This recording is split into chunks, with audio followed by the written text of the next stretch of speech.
Dans cette vidéo, on va demander à ChatGPT comment transformer tes bitcoins en argent réel. On va voir ce qu'il nous dit et puis je t'expliquerai moi aussi les différentes techniques que je connais. C'est parti!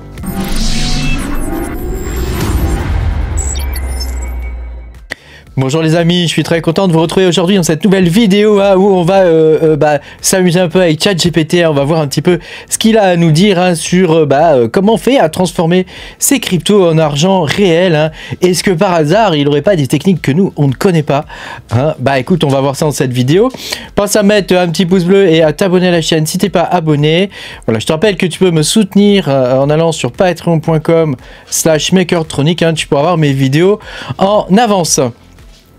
Alors on va pouvoir commencer, donc tu vois, je vais me mettre sur ChatGPT, tu vois, comme ça, hop, et on va lui écrire la question fatidique, comment transformer, on va écrire quelque chose de simple, comment transformer mes bitcoins en argent réel, je suis en France. Voilà, et donc je veux mon pognon. Voilà, je lui pose la question, on va voir qu'est-ce qu'il me raconte comme bêtises ou comme truc intéressant. On va voir ce qu'il nous dit. Tu sais, les intelligences artificielles, donc moi je t'ai préparé évidemment toutes sortes de sites et de choses comme ça à l'avance, parce que je sais plus ou moins déjà ce qu'il va me dire. Mais voilà, je pense que ça peut être intéressant quand même de voir un petit peu s'il est capable de nous sortir des trucs aussi qui seraient plus complets que ce que moi je pourrais te dire. Donc tu vois, il nous dit déjà qu'on peut utiliser une plateforme d'échange, donc c'est un exchange. Donc effectivement, il y en a 4 qui sont intéressants. Il y a Coinbase, il y a Binance. Attention avec les nouvelles règles MiCA, vous devez montrer patte blanche sur les exchanges. Il y a Kraken, donc moi personnellement j'utilise Kraken, c'est là où c'est Kraken que j'utilise si je veux faire un virement SEPA, sachant que tu ne le sais peut-être pas, mais c'est instantané le virement SEPA. Tu as une option dans les virements SEPA où tu peux choisir le virement instantané, donc c'est immédiat, tu transformes tes bitcoins, c'est dans la minute qui suit sur ton compte. Donc d'abord tu vends tes bitcoins pour des euros sur la plateforme d'échange et ensuite tu t'envoies les euros en virement. Donc ça, voilà, ça nécessite de faire un KYC évidemment, donc il te faut une carte d'identité valide, etc. Enfin voilà, tout le truc habituel. Attention sur Binance, apparemment il demande quand même pas mal de choses au niveau de d'où tu tiens tes fonds, etc. Enfin, il te pose pas mal de questions, quoi. Voilà, une autre possibilité évidemment c'est le distributeur de Bitcoin. Alors ça, c'est vrai que on n'y pense pas tout de suite, mais faire attention, il y a quand même des frais. Donc les distributeurs, donc il y a un site ATM Radar. Voilà, il existe d'autres sites aussi, il n'y a pas que celui-là, qui te permet de savoir où tu peux avoir des trucs là, où tu peux récupérer tes bitcoins. Fais attention quand même, parce que il y a une limite. Alors tu noteras qu'en France, c'est le désert. C'est le désert en France, il n'y a rien du tout, donc il te faut aller dans un pays limitrophe, soit ici, donc tu vois Paris, Netherlands, bon il y a un train direct qui fait ça en 3-4 heures t'y es. En Suisse évidemment il y en a pas mal, il y en a 122 en Suisse, tu vois. Ici à la frontière avec l'Italie il y en a, voilà. Bon, en France c'est le pays... je sais pas quoi dire, voilà, on est très en retard. Voilà, il y en a aussi dans d'autres pays, en Espagne par exemple. Donc bon, évidemment, si tu es en Bretagne, là, ça va être long pour aller dans un autre pays. Donc c'est peut-être pas la meilleure des solutions. Attention quand même, ils peuvent te demander aussi ta carte de scanner, ta carte d'identité dans ces trucs-là, dans les ATM. Il y a une limite aussi de retrait, il me semble, de mémoire. Il me semble que c'est 150 € de mémoire. Alors, j'ai jamais utilisé un ATM, mais de mémoire... c'est comme ça. Ensuite, ils te disent une carte prépayée en crypto. Bah ouais, parce que tu as des exchanges qui proposent des cartes prépayées. Alors moi, c'est la solution que je préfère. Il y a crypto.com qui le fait. Il y a Binance aussi. Alors Binance, il y a eu des problèmes. La carte Binance marche pas très bien. Décidément, Binance. Et puis il y a BitPay aussi. Donc il y a une Mastercard. Moi, personnellement, je préfère crypto.com. Tu as une carte Visa en métal là. Alors il y en a de plusieurs genres. Franchement, c'est ce qui marche le mieux, quoi. J'ai jamais eu un seul problème avec la carte crypto.com. Hein. Et pourtant, ça m'arrive d'acheter du matériel et des choses comme ça avec. Oublie pas hein, que tout ce que je te dis là, tu dois le déclarer. Hein. Donc, tu as crypto.com, tu vois, je t'avais sorti le site, hein, au cas où il te le donnait pas.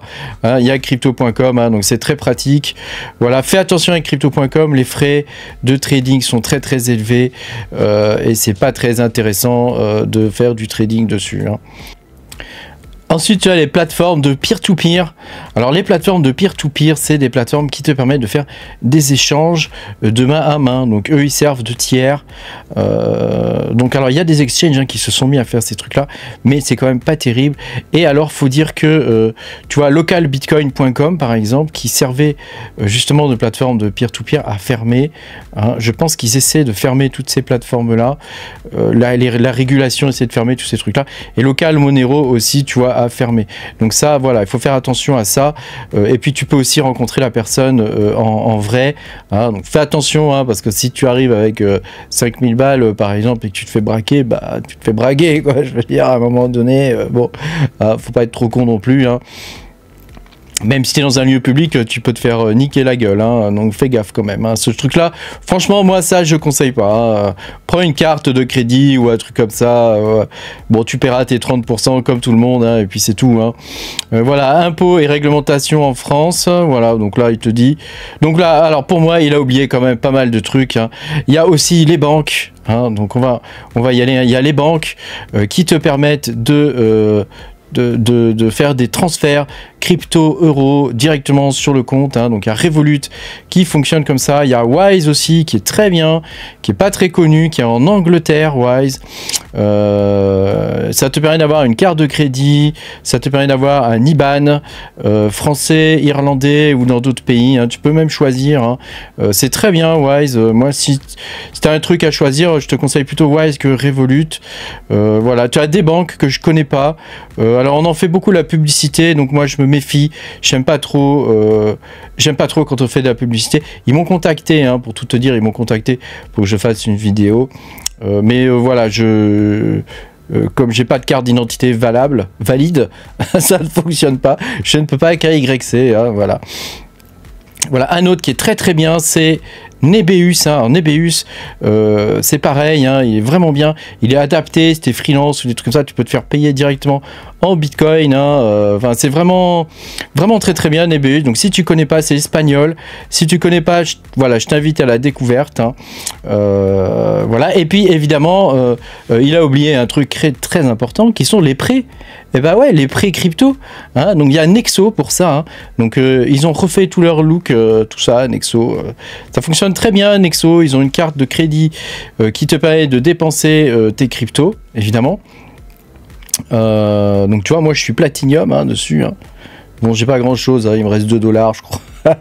J'ai pas grand chose dessus, mais voilà, c'est quelque chose qui est intéressant.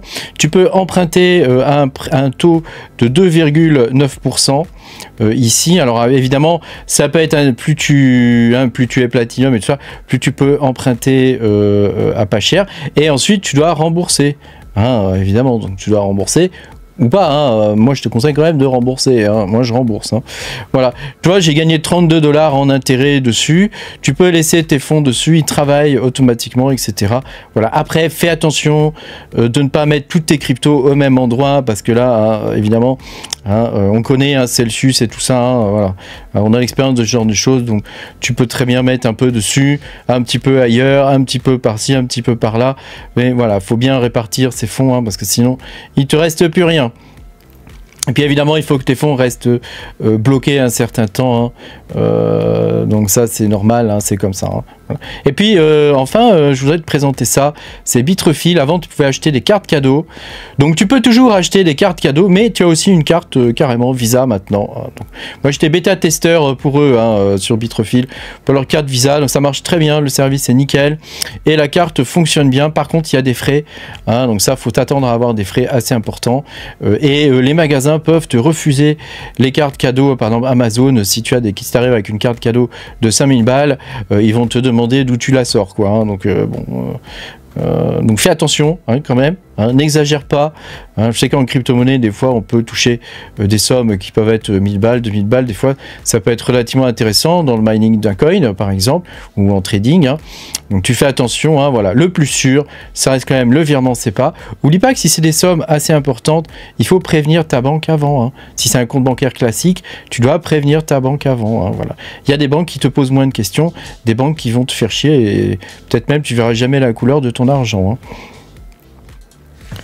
Tu as aussi MT Pèlerin hein, qui est très bien, hein, qui fonctionne bien aussi, hein, testé, approuvé.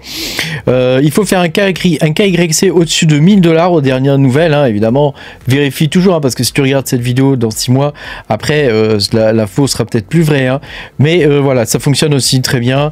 Et voilà, si tu fais des petites sommes de temps en temps, ça pose pas trop de soucis.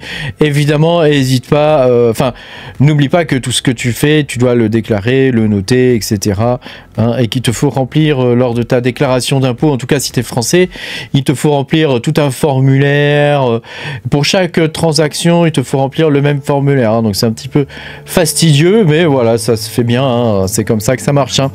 Voilà, j'espère que cette vidéo aura pu t'aiguiller un petit peu hein, sur la façon dont ça fonctionne. Merci beaucoup d'avoir regardé cette vidéo. Pense à mettre un petit pouce bleu, à t'abonner à la chaîne si t'es pas abonné. Et moi je te dis à bientôt pour de nouvelles aventures. Salut, salut!